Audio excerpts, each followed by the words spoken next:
A young German woman stood frozen at the edge of a Texas cotton field in September 1944, watching something that shattered everything she'd been taught to believe. Three men worked in the distance under the relentless sun, moving with a power and grace that seemed almost supernatural.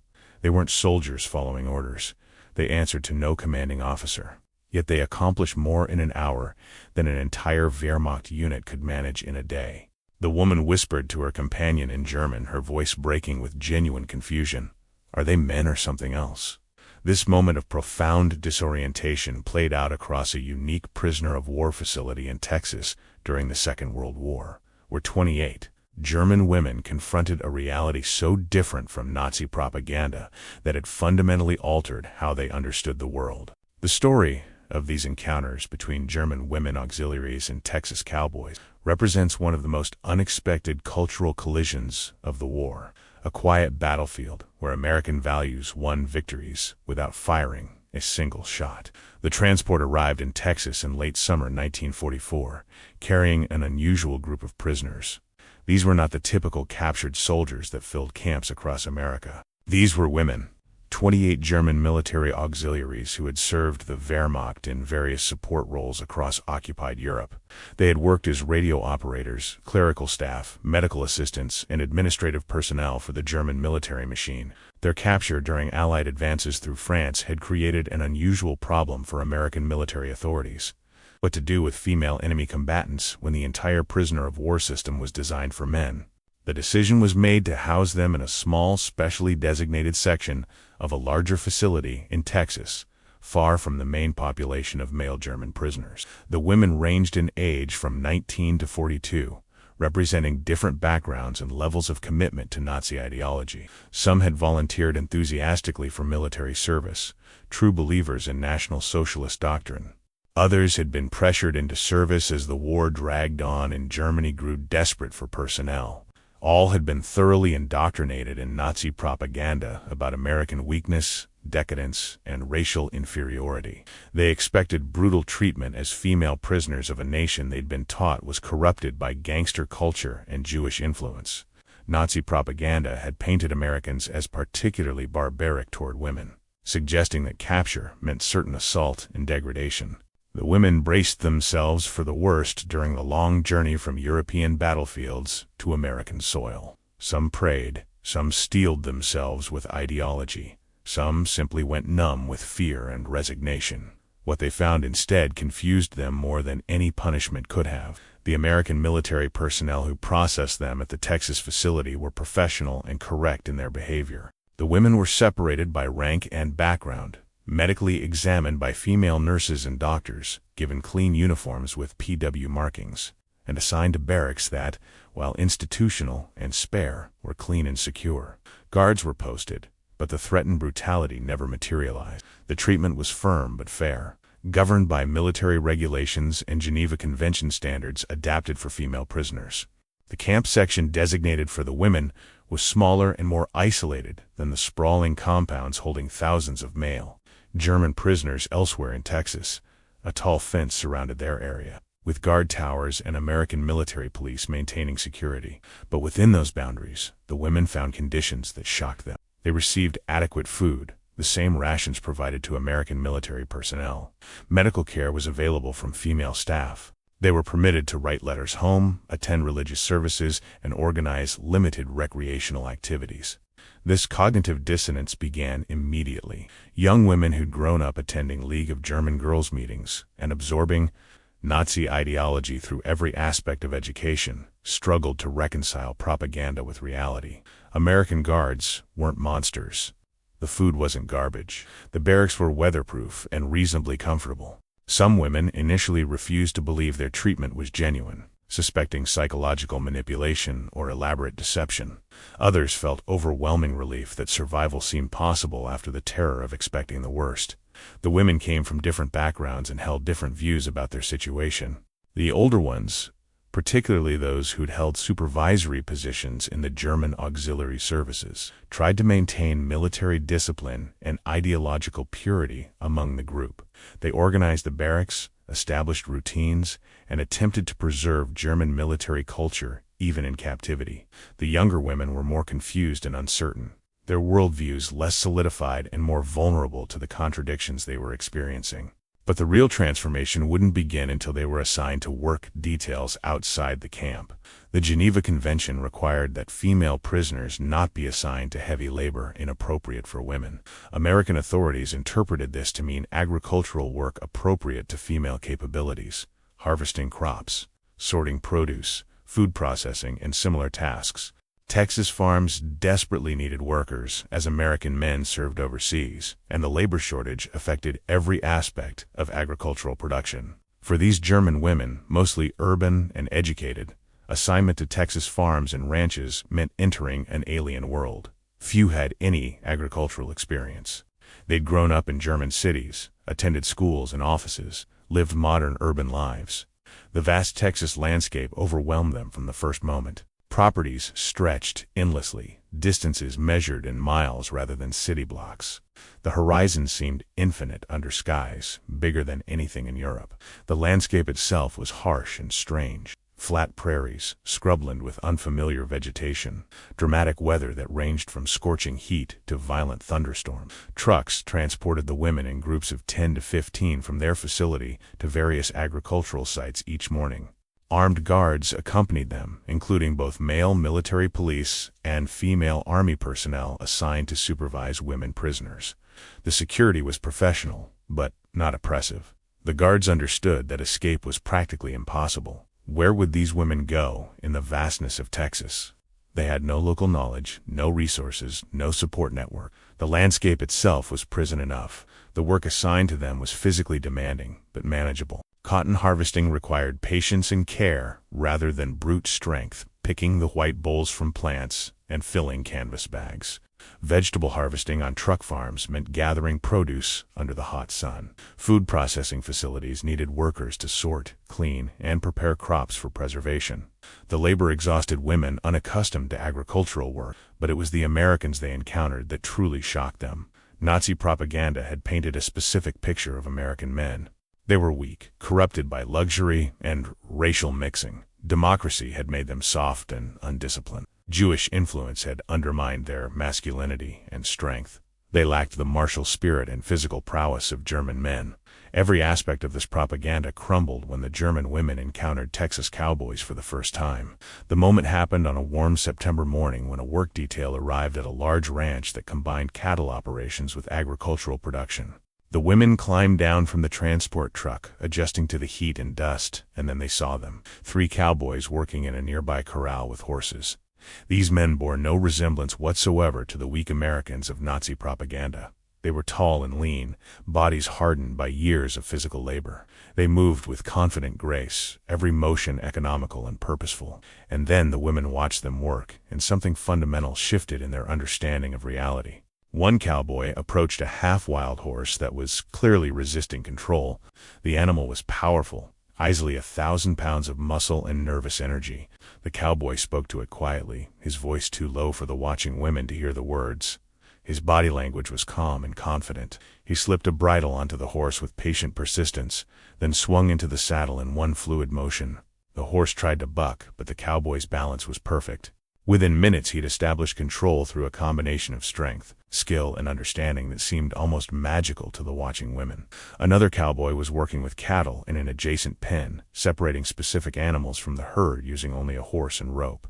His lasso work was extraordinary, the rope forming perfect loops that settled over the heads of moving cattle with impossible accuracy. He'd ride close, rope an animal, then use his horse's strength and his own positioning to guide the separated cow where he wanted it. The coordination between man and horse was seamless, as if they shared one mind. The third cowboy was simply lifting and carrying heavy feed sacks that looked like they weighed at least 50 or 60 pounds each. He moved them from a truck bed to a storage barn, hoisting each sack onto his shoulder and walking with steady purpose. The physical strength was obvious, but what struck the watching women was the effortless quality of it. He wasn't straining or struggling. This was simply work that needed doing, accomplished with matter-of-fact competence. The German women stood transfixed, their assigned work momentarily forgotten as they processed what they were seeing. These men contradicted everything they'd been taught. They weren't weak or soft. They possessed extraordinary physical capabilities combined with highly developed skills. Their competence was absolute, requiring no supervision or external motivation. They worked because the work needed doing, driven by internal standards that required no enforcement. One of the younger women, a former clerical worker from Berlin who'd been conscripted into auxiliary service in 1943, turned to her companion with tears forming in her eyes. Her voice trembled as she asked in German, "Are they men or something else?" The question wasn't intended as insult or mockery. It was genuine confusion. These cowboys didn't fit into any category her education and indoctrination had provided. They seemed almost superhuman, yet they were clearly just working men doing their daily jobs. The older women in the group, those more committed to Nazi ideology, tried to maintain ideological discipline. They insisted the cowboys were exceptions, that most Americans were still weak despite these examples. They warned the younger women not to let the enemy deceive them with displays meant to impress and manipulate. But their arguments rang hollow against the evidence of direct observation. The cowboys weren't performing for the prisoners. They were simply working, probably barely aware of the watching women or indifferent to their presence. Over the following days and weeks, the women's work assignments brought them into regular contact with the ranching culture of Texas. They picked vegetables on farms where cowboys worked with equipment and livestock. They processed food at facilities where ranch hands delivered crops and supplies. They harvested cotton on properties where cowboys managed the overall agricultural operations. Each encounter reinforced the same shocking reality. American men, particularly these Texas cowboys, possessed capabilities that contradicted every element of Nazi propaganda. The women observed that cowboys routinely worked 12 to 16-hour days without complaint. They handled dangerous animals with casual competence that suggested years of experience. Their horsemanship was extraordinary, riding skills developed from childhood that allowed them to control powerful animals with subtle cues. They lifted and carried weights that should have required multiple people. They solved problems independently without waiting for orders or consulting supervisors. They embodied a type of masculine strength based on practical capability rather than military discipline. But what truly shattered the women's ideological foundations was the attitude and culture these men represented. The cowboys didn't work because authority commanded them. They worked because the work existed and their internal standards demanded they do it well. They answered to ranch owners technically, but the relationships seemed more like partnerships between competent professionals than military-style hierarchies. A skilled cowboy was respected and given autonomy. His word was trusted because his competence was proven through daily demonstration. This was profoundly alien to women raised in authoritarian Nazi Germany. They'd grown up in a system where every aspect of life was organized, directed, and controlled by state authorities. They'd attended mandatory League of German Girls meetings where activities were planned and supervised. They'd worked in military organizations where orders flowed down rigid command chains and deviation invited punishment. The concept of men working so effectively without constant supervision seemed, theoretically, possible but practically incomprehensible. The contrast with German military culture was absolute and undeniable. Wehrmacht operations followed strict hierarchies and regulations. Initiative below officer ranks was discouraged because commanders needed coordinated obedience for complex operations. The system valued conformity and predictability, producing an effective military machine through standardization and discipline. German women auxiliaries had served within this system, functioning as cogs in a larger organizational machine. Texas cowboys embodied the opposite philosophy entirely. They encountered problems constantly and solved them through individual judgment and improvisation. A fence broke miles from the ranch house. The cowboy repaired it with available materials and his own ingenuity. An animal fell ill in a remote pasture. The cowboy administered treatment based on experience and practical knowledge. Equipment failed. The cowboy fabricated repairs with whatever was at hand. This self-reliance was cultivated from childhood and refined through years of direct consequences for failure. The German women working near these men found themselves forced to reassess fundamental assumptions about strength, competence, and national character. The propaganda had been completely wrong. Americans weren't weak. These Americans were formidably capable. Democracy hadn't produced helpless dependence. It had created men of extraordinary self-sufficiency. Individual freedom generated strength rather than chaos. The ideological implications were devastating, particularly for younger women whose beliefs were less solidified. If Americans weren't weak, what else was a lie? The women began questioning other aspects of Nazi doctrine. The racial theories seemed particularly absurd in Texas. The German women noticed immediately that ranch crews included men of various backgrounds working together effectively. Anglo-cowboys worked alongside Mexican-American vaqueros, whose families had ranched Texas land for generations. These vaqueros possessed legendary expertise with horses and cattle, skills passed down through families for centuries. Many were mestizo, mixed Spanish and indigenous ancestry, precisely the kind of racial mixing that Nazi ideology condemned as racial pollution that weakened both parent groups. Yet these men were among the most skilled and respected ranch workers in Texas. The women even observed black cowboys, men whose very existence contradicted Nazi teachings about racial hierarchy and the supposed natural inferiority of African peoples. These black cowboys were full participants in ranch culture, their abilities obvious and undeniable. Some were among the best horsemen and cattle handlers on their ranches, their competence earning them respect in a culture that valued practical ability above all else. One particular observation shocked the German women profoundly. These men of different races and ethnic backgrounds worked together with mutual respect based purely on demonstrated competence. A skilled vaquero teaching a less experienced Anglo-cowboy received respectful attention because his expertise was obvious. The best horseman earned respect regardless of his ancestry. A cowboy who handled cattle effectively was valued regardless of his race. This practical meritocracy was foreign to women indoctrinated in rigid racial ideology. The cowboys' treatment of the women prisoners added another layer of confusion. These Texas men didn't treat the German women with hatred or cruelty.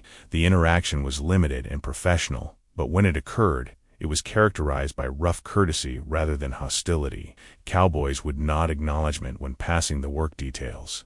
If a woman struggled with an unfamiliar task in their presence, some would demonstrate the proper technique without comment. The behavior was matter-of-fact rather than friendly, but it communicated basic respect for their humanity, despite their enemy status.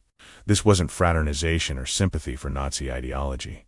The cowboys were patriotic Americans who supported the war effort and wanted Allied victory. But they distinguished between the German women as individuals and the German regime as an enemy. A prisoner who worked competently earned a nod of acknowledgement. One who struggled received brief instruction rather than mockery. Fairness was understated, based on the cowboy ethos that people were judged by their work and character rather than their politics or nationality. For the German women, these accumulated observations created profound cognitive dissonance. Everything they'd been taught was proving false. American democracy didn't produce weakness. Racial diversity didn't cause collapse. Individual freedom created strength. The contradictions were painful, especially for women who'd genuinely believed in National Socialism. They'd trusted their leaders, accepted propaganda as truth, because alternative information was unavailable in Nazi Germany. Now reality was systematically dismantling those beliefs through undeniable direct experience. The transformation happened gradually, woman by woman, realization by realization. Some resisted longer than others. The older women, particularly those who'd been Nazi party members or held positions of authority, maintained their ideology despite contradictory evidence. They retreated into elaborate rationalizations. The cowboys were exceptional outliers. Most Americans were still weak. The racial mixing would eventually cause problems. These women were few but vocal, attempting to maintain ideological discipline through social pressure and appeals to loyalty, but the majority couldn't ignore what they witnessed daily. The cowboys were too obviously competent to clearly strong for propaganda to survive contact with reality. The cognitive dissonance became unbearable. Either everything they'd been taught was wrong, or they had to deny the evidence of their own eyes. Most chose reality over ideology, though the process was painful and left them uncertain about what to believe. The women were permitted to write letters home, though all correspondence was carefully censored by both American and eventually German authorities. They couldn't write explicitly about their changing views, but careful readers could detect subtle shifts. Descriptions of American weakness disappeared from their letters. Comments about fair treatment and adequate conditions increased. Some women included carefully worded statements like "things here are very different from what we expected," or "the Americans are not as we were taught." These messages filtered back to Germany despite censorship. where they undermined Nazi propaganda among civilians desperate for news of their daughters, sisters, and friends. Families shared letters with trusted neighbors. Information spread through personal networks that official propaganda couldn't fully control. The accumulation of such letters, all carrying similar messages about American strength and fair treatment, eroded confidence in the regime's credibility. The work continued through fall and winter of 1944 and into 1945. The German women harvested crops through autumn, worked in food processing facilities through winter, prepared for spring planting as the weather warmed. The routines became familiar. Wake before dawn, eat breakfast in their facility, load into trucks for transport to work sites, labor through the day with breaks for meals, return in evening, eat dinner, spend time in limited recreational activities, sleep, repeat. Some women developed genuine skill in their assigned agricultural work, earning quiet respect from supervisors and civilian employers. These women took pride in their growing competence, finding satisfaction in mastering practical abilities. A woman who learned to efficiently harvest and sort produce or operate food processing equipment felt accomplishment that auxiliary military service had rarely provided. Others became merely adequate at their tasks, doing sufficient work without particular distinction. All were changed by the experience, their perspectives permanently altered by months of exposure to American culture and values. The news of Germany's collapse reached the women's facility in stages during spring 1945. First came reports of Soviet advances in the east, then American and British forces crossed the Rhine. Hitler's death in late April brought mixed reactions: relief, despair, exhausted resignation. The final surrender in May 1945 marked the official war's end. Though for the women prisoners in Texas, little changed immediately. They continued working, continued living in their facility, awaiting repatriation to a Germany that seemed more abstract concept than real place. The women faced profound uncertainty about their futures. Germany lay in ruins, cities destroyed, infrastructure collapsed, the economy shattered. Many had lost contact with families. They had no idea if their homes still stood or if their relatives had survived the bombing and chaos of defeat. The prospect of return held little appeal beyond the emotional pull of homeland and family. Some women openly expressed reluctance to leave America, where food was abundant, cities intact, and life continued with some normalcy. They'd spent months in American captivity, time that had fundamentally altered their worldviews. They'd seen American productivity, experienced American fairness, witnessed the strength of American values embodied in those Texas Cowboys. The repatriation process for the women began in late 1945 and continued into 1946.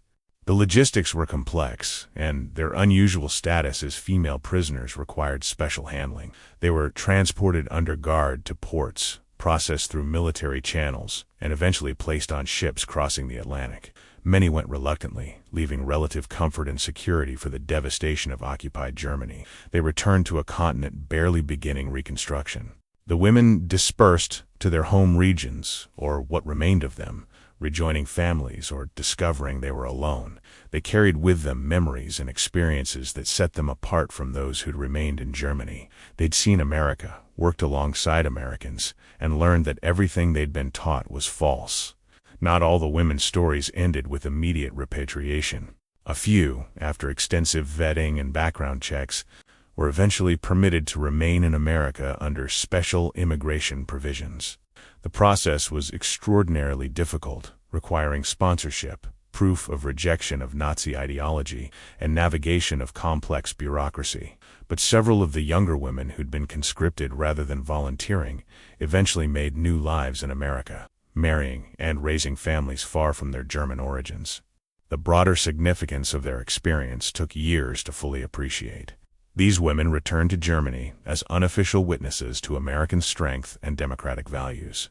Their testimony carried weight because they'd been German military personnel who'd changed their minds through direct experience.